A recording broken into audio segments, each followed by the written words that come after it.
Bonjour tout le monde, bon matin, bienvenue dans ce Facebook Live du vent. On est plus tôt que d'habitude. D'habitude, on est à 11h30, on est à 9h30 aujourd'hui parce que j'ai une invitée spéciale. Là, je vérifie que ça fonctionne de mon côté. Yes. Alors, j'ai avec moi, je suis tellement privilégiée d'avoir avec moi Alex Martel, qui est une experte en copywriting, en pricing. J'ai acheté toutes ses formations. Je suis ta plus grande fan, une des plus grandes fans en tout cas. Je fais partie de ton top 10 certain. Bonjour Alex, ça va bien?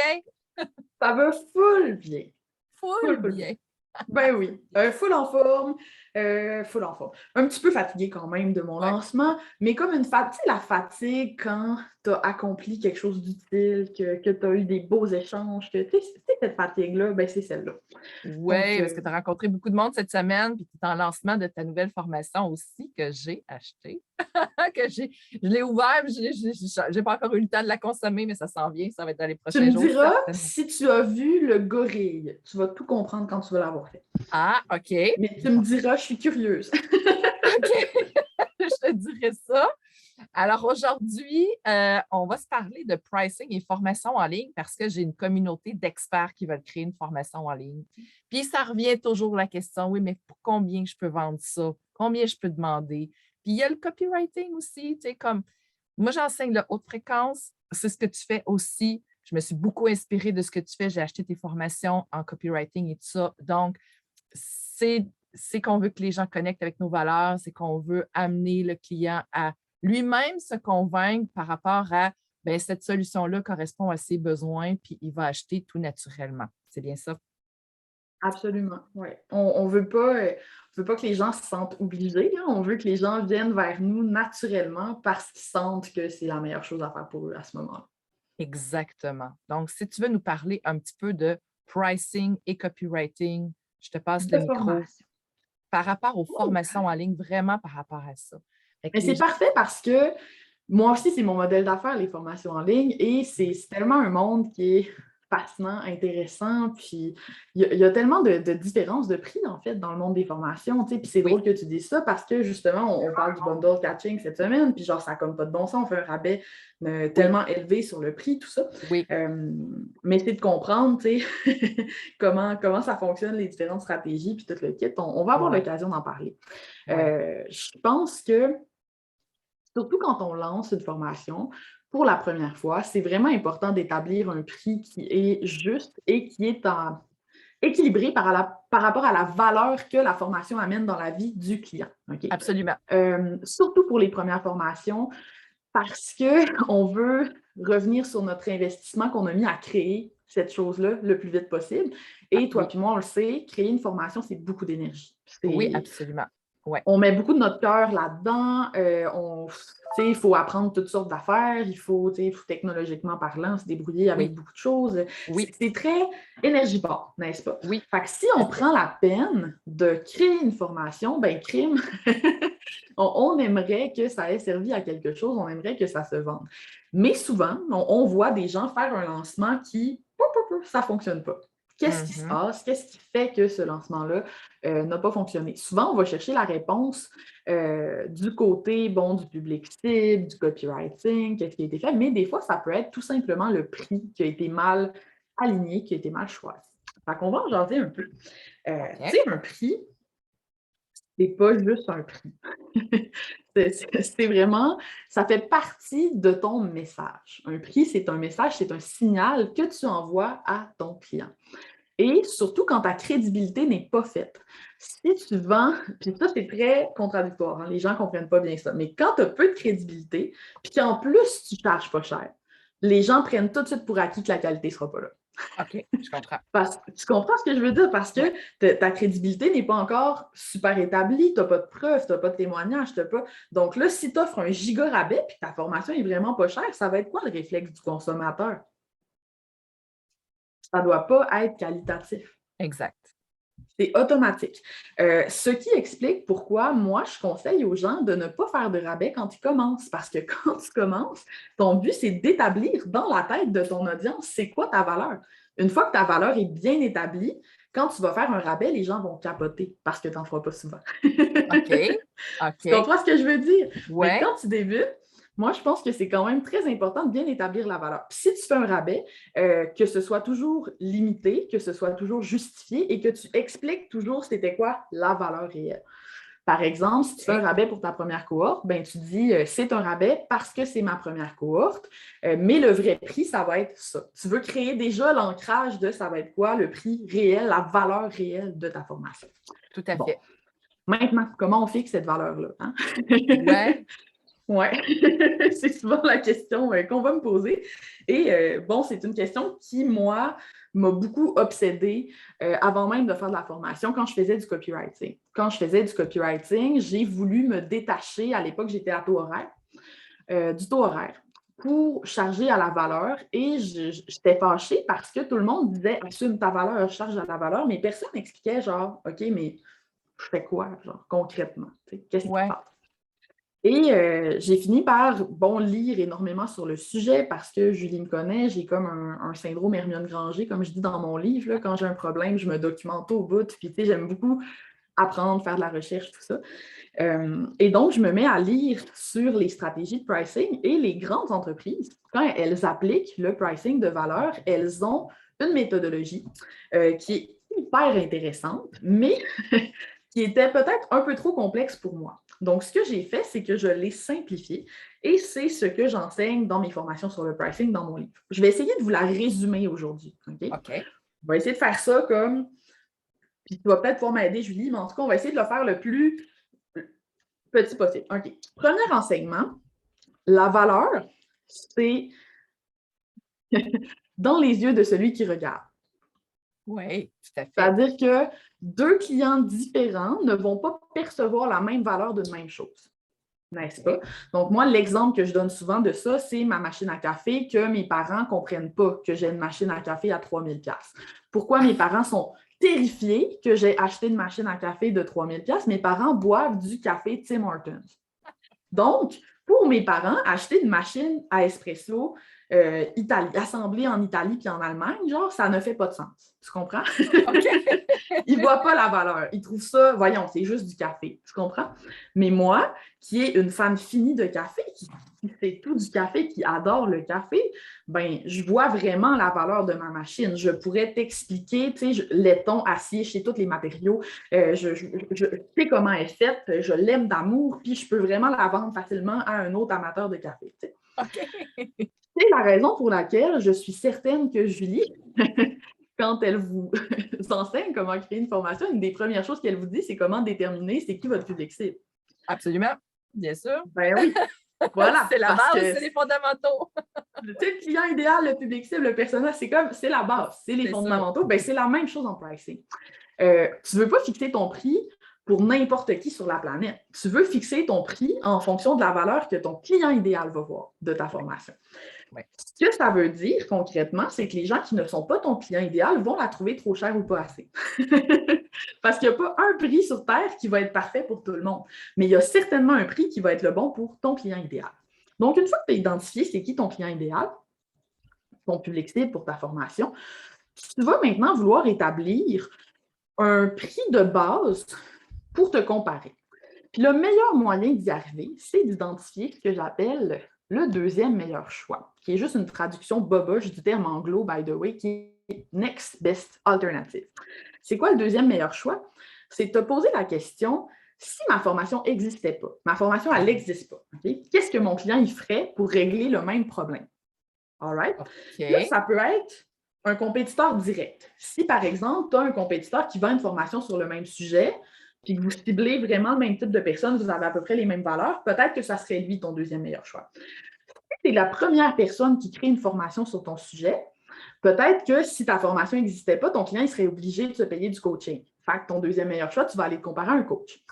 S'il n'y a même pas personne qui fait la même chose que toi avec un autre modèle d'affaires, peut-être que ce serait une expertise connexe, mais qui répond aux mêmes besoins. Par exemple, quand je l'ai fait pour les mots pour vendre au début, je me suis comparée à la formation sur la pub Facebook d'Olivier Lambert. Parce qu'il n'y avait pas d'autres formations sur le copywriting, n'est-ce pas? Mais les deux, on promettait aux gens qu'ils allaient faire plus de ventes. Moi, je voyais qu'on répondait aux mêmes besoins et donc je l'ai pris comme deuxième meilleur choix quand j'ai fait cet exercice-là. OK. Et ce qu'on va faire, c'est qu'on va aller analyser le deuxième meilleur choix, c'est quoi son prix. OK? Mais pas tous nos compétiteurs, c'est quoi leur prix, là. Juste le deuxième meilleur choix. OK? La personne qu'on a identifiée, si je n'existais pas, c'est ça que mon client achèterait. OK. Fait que là, on va prendre un chiffre boboche, Julie. On va dire que le deuxième meilleur choix, il ne charge pas cher, il charge 250$ pour sa formation. OK. 250$. OK? Ouais. Nous, on ne va pas acheter sa formation. On ne veut pas savoir c'est quoi qu'il y a dedans. On ne veut pas savoir en réalité c'est quoi la valeur qu'il apporte. On s'en fout. OK? Pas important.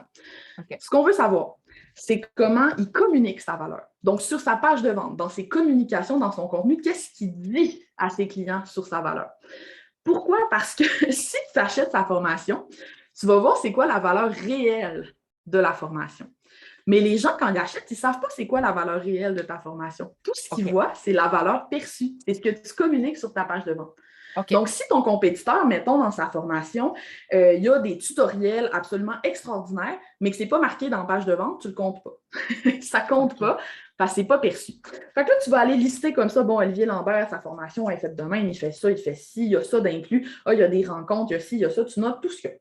Après ça, tu vas faire un comparatif avec toi. Toi, ta formation, y a-t-il une valeur ajoutée à ça? Qu'est-ce que tu as de différent, de plus que lui? Fait que là, je ne sais pas, moi, lui, c'est juste, c'est juste unique, tu te fais juste suivre en autodidacte. Mettons. Oui, c'est ça. Lui, c'est un autonome, puis nous autres, on a un modèle hybride, mettons, fait que portail plus rencontre, clinique sans rendez-vous, genre.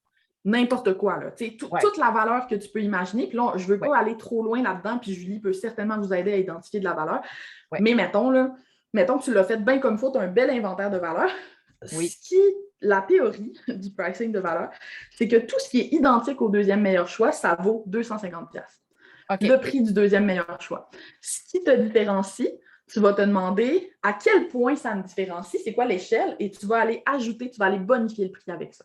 Okay. Fait que ça te donne un premier prix. C'est pas parfait comme méthode, ça nécessite quand même d'utiliser ton jugement, mais je trouve que ça permet d'aller chercher un comparatif qui n'est pas jambon.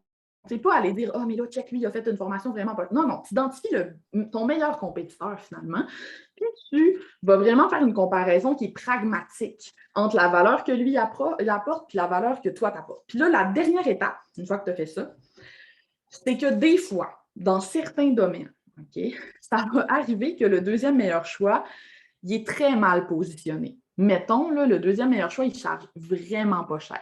Puis il charge tellement pas cher que ça nuit justement à sa crédibilité, un peu comme je disais tantôt. Ouais, si tu identifies ça, tu dois encore plus bonifier le prix auquel tu es arrivé. Genre, tu n'as pas le choix. Parce que toi, tu veux aller te positionner différemment de lui. Et là, tu vas aller monter encore le prix. OK. Voilà.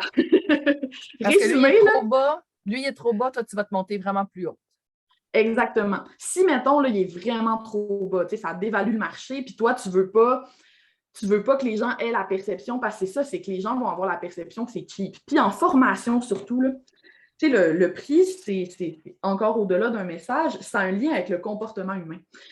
Si j'investis peu d'argent, automatiquement, je suis moins motivée. Okay? Tout à fait. C'est directement relié, puis il y a tellement de recherches qui prouvent ça. Plus ta formation nécessite de l'effort, plus ta formation est longue, demande des exercices, va en profondeur pour aller chercher une transformation, plus il faut que ton prix soit élevé. Parce que si ton prix est trop bas, tu ne te fais pas rien que mal à toi, là, tu nuis à la transformation de ton client. Absolument d'accord. Ouais. Voilà. C'est résumé, là, vite. Ouais. Là. Absolument d'accord avec ça. C'est ça que je te dirais. C'est dans ce sens-là que j'enseigne aussi comment on établit notre prix, le pricing par rapport à ça. Bien, c'est sûr que tu as amené des nuances que moi, je n'avais pas nécessairement, mais au final, le thinking est pas mal dans le même sens, on va dire. On est sur la même page. Bien contente. Puis maintenant, si tu me parlais un peu de copywriting, puis ça va peut-être aller chercher un peu le décisiographie qui est inclus dans le bundle catching, c'est la dernière journée aujourd'hui de ta nouvelle formation. Juste pour ta formation, ça me coûtait moins cher d'acheter catching. Donc, si tu me parlais un peu là, de la décision, tu sais, comment tu emmènes le client, puis je pense que c'est ça aussi ta décisiographie 101, c'est bien ça? C'est comment le client vient à se convaincre par lui-même. Tu m'en parles un petit peu, puis on parlera après ça que ça fait partie du bundle de catching. En fait, l'idée de Décisiographie 101, OK, c'est, puis tu dois vivre la même chose, Julie, je suis sûre. Tu sais, quand tu collabores avec d'autres professionnels qui ont des expertises différentes de la tienne, tu te rends compte assez rapidement qu'on a tout puis je m'inclus vraiment là-dedans, on a tous un espèce de billet où on pense que notre truc, c'est le plus important. Tu sais, le gars qui fait du SEO, il est convaincu que c'est le SEO la solution. La personne qui fait du copywriting, elle pense que si tu n'as pas de copywriter, genre, tu vas mourir. La personne qui fait du branding, genre, elle trouve que ton branding lettre, ça va signer la fin de l'humanité. Tu comprends? On est tous comme ça. Et pour nos clients, ben, des fois, ça rend ça difficile de comprendre c'est quoi qui a le plus d'impact finalement sur la business, c'est où je devrais mettre mon énergie en premier, parce que c'est pas vrai qu'on peut tout faire en même temps. T'sais. Et donc, Décisiographie 101, c'est un processus de stratégie, en fait, mais qui est très orienté action. Fait que ce qu'on va faire, c'est qu'on va déterminer une décision ou une action qu'on veut que notre client idéal dont on parlait tantôt pose. Par exemple, acheter ta formation en ligne, ça pourrait être un, mais tu pourrais aussi prendre une décision plus petite, genre prendre ton aimant client, s'abonner à ton infolette. C'est toi qui décides, dépendamment où tu es rendu dans ta stratégie et ce que tu fais. Fait que tu détermines cette action-là. Et là, ce que je vais te faire faire dans la formation, c'est cartographier le chemin qui va mener le client à cette décision-là. Okay. Donc, tu vas la cartographier en 2 temps. En premier, tu vas cartographier psychologiquement comment tu vas l'amener à cette décision-là. Donc, tu vas commencer à l'envers. Tu vas commencer par le client qui est sur le point de prendre la décision. Puis tu vas te demander, c'est quoi les croyances primordiales? C'est quoi les croyances obligatoires qu'il doit avoir avant de poser cette action-là? Je te donne un exemple. Mon livre, OK? Ajoute un 0. OK? Pricing de valeur. Les gens qui résistent le plus à acheter mon livre, c'est les gens qui pensent que ça ne peut pas les aider. Puis pourquoi ils pensent que ça ne peut pas les aider? Parce qu'ils ont une fausse croyance, par exemple, dans mon domaine, ça marche comme ça, je peux juste charger à l'heure. OK? Des rédacteurs, mettons, qui pensent ça. Okay. Fait que si la personne a cette croyance-là, elle n'achètera pas mon livre. Il faut qu'elle ait la croyance, c'est possible pour moi d'appliquer le pricing de valeur, bien ça, je le mettrais dans mes croyances primordiales. Puis là, après ça, je recule, c'était quoi les croyances qui précédaient celle-là? Fait que tu vas cartographier les croyances. Après, en dessous, tu vas faire aussi un parcours décisionnel qui est plus logistique. Fait que c'est où que le client va aller, sur quelle page il va arriver, quel genre de contenu ils vont voir, qu'est-ce qui va le mener à ce choix-là, à cette décision-là, à cette action-là. Okay?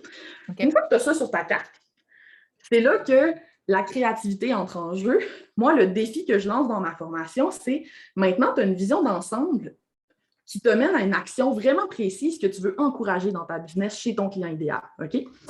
Où est-ce qu'il y a de la friction puis des obstacles dans ton parcours décisionnel? C'est où qu'il y a quelque chose qui peut ralentir ou empêcher d'arriver au bout. Puis là, toutes les expertises peuvent s'appliquer. La personne qui fait du branding peut dire ben, ton branding est totalement désaligné, fait que ça fait que les gens ne te trouvent pas crédible. Toi, tu peux arriver et dire ah ben là, ta formation est mal construite, donc les personnes n'ont pas de résultats. Fait que là, tu n'as aucune preuve sociale. Ça fait que les gens n'y croient plus. Tu comprends? Tous les experts peuvent comme voir à quel endroit dans la carte leur expertise se situe. Puis tu peux aussi ajouter des tremplins, fait que des tactiques, des stratégies que tu pourrais mettre sur ta carte décisionnelle pour aider ton client à se rendre à cette décision-là. Et le but, c'est de développer ton cerveau stratégique, d'arrêter de tout le temps appliquer une recette de A à Z. Oui, c'est bien de le faire au début, mais quand ta recette est appliquée et que tu veux aller plus loin un petit peu, d'avoir vraiment là, une vue d'oiseau de ce qui se passe, en fait, quand tu essaies de convaincre ton client de faire quelque chose.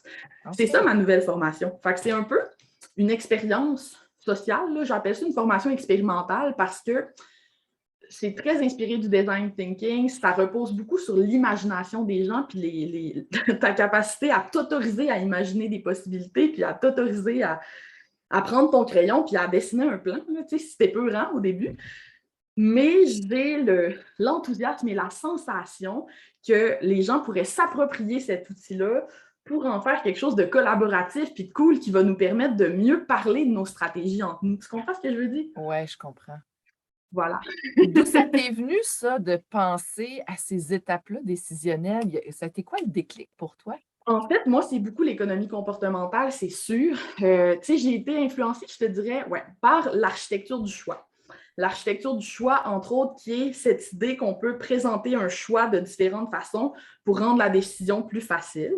Ça, c'est un sous-champ de l'économie comportementale. J'ai été influencée par l'expérience utilisateur. Tu sais, les gens en UX qui font des parcours clients, J'ai toujours trouvé ça utile, mais trop compliqué, comme elle le faisait. Pas assez créatif pour qu'on puisse s'en servir pour brainstormer, mettons.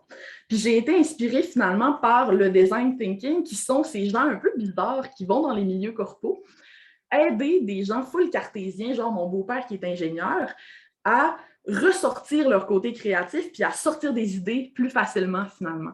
Fait que j'ai tout ça, comme je lisais beaucoup là-dessus, c'était dans ma tête. Puis, tu sais, comme copywriter, j'ai tellement eu à collaborer avec des graphistes, avec des ci, avec des ça. Puis, j'ai vu comment, des fois, c'était dur d'avancer parce qu'on n'avait pas le recul pour. Tu sais, qu'est-ce qui va aider ma business? C'est vague. Qu'est-ce qui va permettre à cette action-là de se produire? On est vraiment dans le doing. Tu comprends ce que je veux dire? On est dans le concret. C'est proactif, genre. Puis moi, tu me connais, pragmatique, proactive. Là. C'est vraiment comme ça que c'est né. Mais je suis vraiment enthousiaste, là, puis j'ai hâte de voir comment les gens vont se l'approprier. Genre, mon rêve, là, ce serait que plein d'experts qui ont des expertises différentes fassent des looms où ils montrent, eux, c'est où qu'ils ont inséré leur expertise dans la carte. Pour que je puisse les ajouter à la formation, puis qu'on voit un peu, tu sais, c'est quoi les possibilités, tu sais, qu'est-ce qui est possible pour moi, dans le fond. Voilà, qu'est-ce qui est possible, qu'est-ce que je pourrais faire d'audacieux, cool, pour faciliter cette décision-là ou cette action-là pour mon client. Wow! Voilà. Wow, c'est extraordinaire. Tu vois, je t'avais qualifiée de fabuleuse Alex Martel aujourd'hui. Et voilà, tout le monde a pu voir comment tu es fabuleuse et comment tu es arrivée à toutes ces choses-là. C'est pour ça que je suis avec toi depuis plusieurs années maintenant et que je te suis. Et là, cette formation-là fait partie du bundle Catching. Absolument. Alors, est-ce que tu veux nous parler de ça un petit peu? Oui, en fait, la raison pour laquelle je fais une tournée de live, ceci est mon 17e live depuis hier. C'est débile, genre ça n'a pas de bon sens. Mais c'est privilégié de t'avoir avec nous. Puis je voulais vraiment te garder genre pour la fin. Là. Ah oui, en plus! Ouais, toi puis Stéphanie est dessus, là, je me disais des gens que je connais bien, ça va mieux aller. Mais quand je vais quand je vais être sur la fin de ma tournée. Mais voilà, dans le fond, le bundle Catching, c'est un bundle de 15 formations à 96 % de rabais. Ça n'a comme pas de bon sens. Je le fais une fois dans l'année, ça dure 5 jours, ça ne se reproduira jamais dans les 365 prochains jours, OK? Parce que ça n'a pas de bon sens faire ça. Et ça se termine aujourd'hui, en fait, les ventes. Ce qui est arrivé, c'est qu'on a une compétition amicale entre les collaboratrices. Et l'an dernier, j'étais 8e toute la semaine. Puis j'ai réussi à monter 5e. Mais quand tu es dans le top 3, tu as un bonus. Puis cette année, quand j'ai vu que j'étais 4e, il y a comme un espoir qui est apparu. Puis là, j'étais comme d'un coup que, tu sais, qu'est-ce que je pourrais faire pour être capable peut-être de me hisser dans le top 3? Fait que j'ai demandé aux gens, j'ai écrit, tu sais, aux abonnés à mon infolettre, j'ai comme trié ceux qui ouvrent tout le temps. Puis j'ai dit, gang, avez-vous des idées? Puis il y a quelqu'un, Louis, qui m'a proposé de faire une tournée de live et me voilà, je l'ai organisé en 24 heures. Fait que ça se passe. On le souhaite. Ça s'est fait. C'est ça. Mais je vais me reposer la semaine prochaine, Julie. Là, oui, j'en doute pas. Alors, vous avez le lien pour acheter, pour en tout cas vous informer, vous avez le lien dans la description. Donc, vous cliquez sur ce lien-là, vous allez voir les 15 formations. Ça fait un total de plus que 8 000 si vous les achetiez toutes une par une séparément au prix que ça se vend. Puis, moi, je l'achète à chaque année, Catching. Chaque année, je te suis. Puis, quand je vois le courriel. Juste pour aller voir ce que les autres font dans leur formation, c'est intéressant. Ah oui, puis il y a de la valeur que je vais rechercher là-dedans aussi. Là. Je veux dire, il faut continuer à se former tout le temps. Il faut toujours rester à jour parce que ça bouge beaucoup dans notre domaine. Puis, c'est intéressant de voir ce que les autres font aussi. Ça vient bonifier ce qu'on fait aussi. Et donc, en terminant ce live-là, parce que Alex doit nous quitter dans quelques minutes pour. En fait, il faut que je me sauve genre full vite parce que j'ai mon dernier à 10 heures. C'est ça, fait que je conclue, puis je te laisse aller. Alors, si ça vous intéresse, vous aussi, de créer une formation en ligne avec moi, et puis on va parler du pricing, on va établir le prix, on va regarder le modèle d'affaires, comment on va le bonifier, la valeur ajoutée que vous offrez, ça fait toute partie de ma formation. Fait que de A à Z, de votre idée que vous avez en tête jusqu'à temps que ça existe sur le web et que ça soit prêt à vendre avec un marketing haute fréquence, qu'on va attirer les gens à nous qui vont connecter avec nos valeurs et qui vont passer à travers le processus décisionnel pour voir que votre solution, c'est la solution qu'il leur faut. Alors, à ce moment-là, prenez un appel avec moi. Le lien est aussi dans la description. Donc, Catching et prendre un appel avec moi. Et puis c'est 257 $. Catching, c'est vraiment pas cher. Sérieusement. Juste ta formation, c'est 547, juste d'acheter Catching. Je la ressors là, avril-mai. Fait que aussi, c'est pas mal le temps parce qu'après ça, il va y avoir une bonne période de rodage là, avant qu'elle revienne. Ah oui, hein? Ah, ben c'est Ouais. ça. Fait que c'est le temps de sauter sur l'occasion. Donc, merci encore une fois, Alex, d'avoir été avec nous aujourd'hui. Tu nous as apporté beaucoup de valeur, comme toujours. Et puis, on se revoit, tout le monde, la semaine prochaine pour un autre Lunch and Learn. Bye, tout le monde.